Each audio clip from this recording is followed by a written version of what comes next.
everybody. Welcome to week 10. We are getting closer to the end.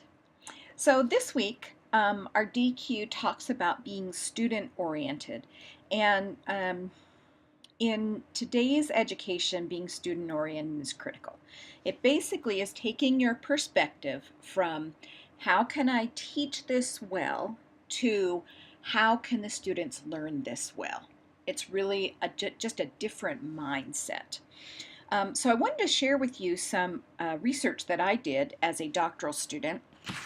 I was looking at what factors influence the motivation of classroom teachers to use active learning strategies. And active learning strategies really are student-centered, not faculty-centered.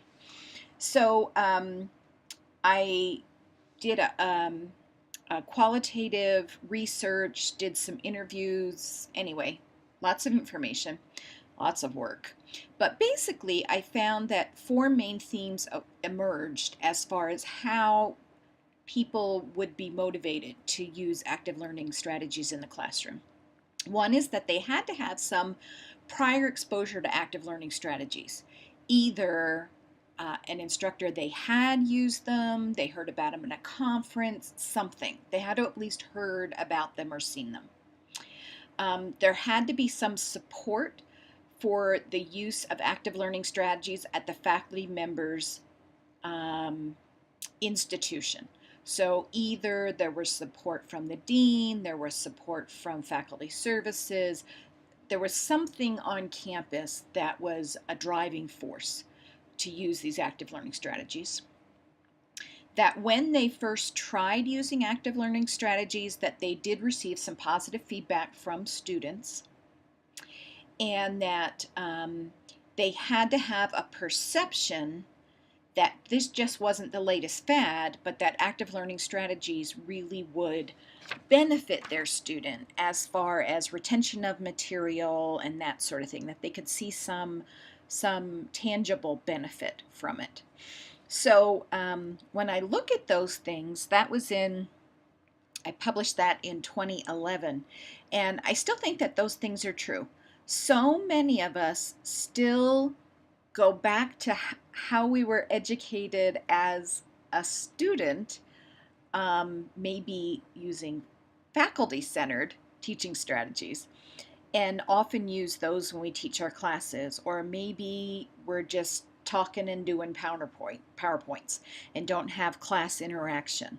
And so if you're one of those that hasn't been really comfortable with the active learning strategies, case studies, hands-on activities, playing games like Jeopardy quizzes, different things like that. There's just a zillion active learning strategies. If you haven't been comfortable with those, that's something that's going to be really critical towards education, either in the academia setting, the facility setting, or even with patients. We know that we can't just spell out a whole bunch of stuff to them and say, good luck, use it, and be successful.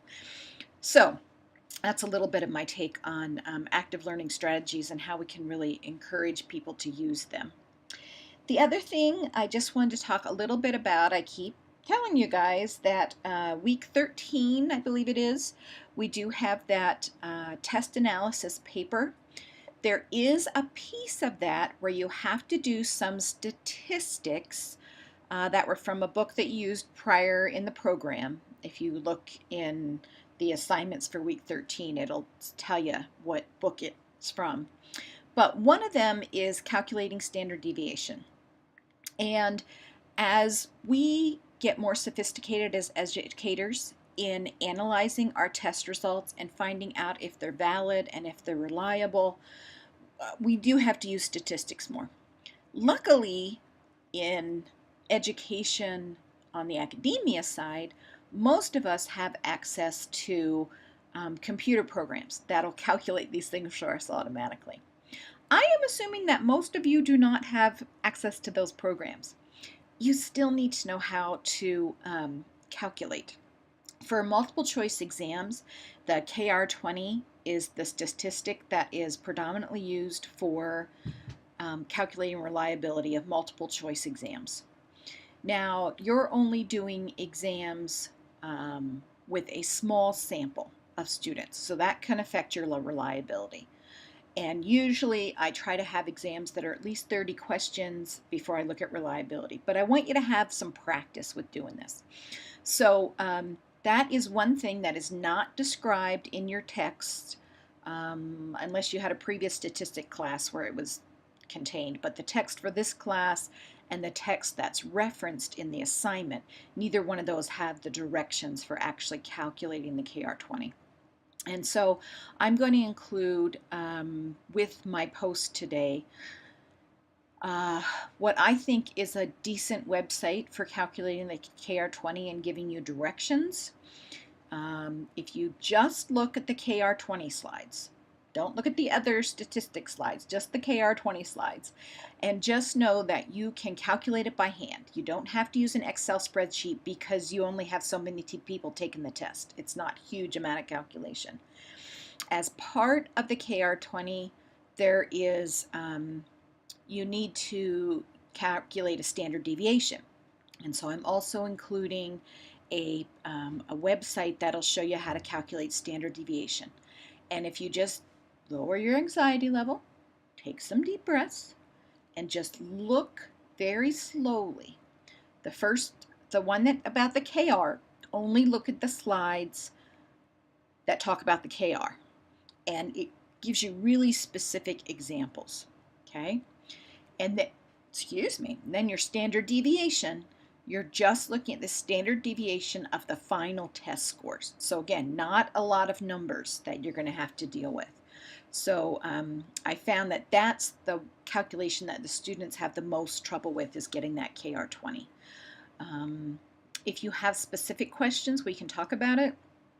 You certainly don't have to use these resources. If you have other resources that you can access, wonderful.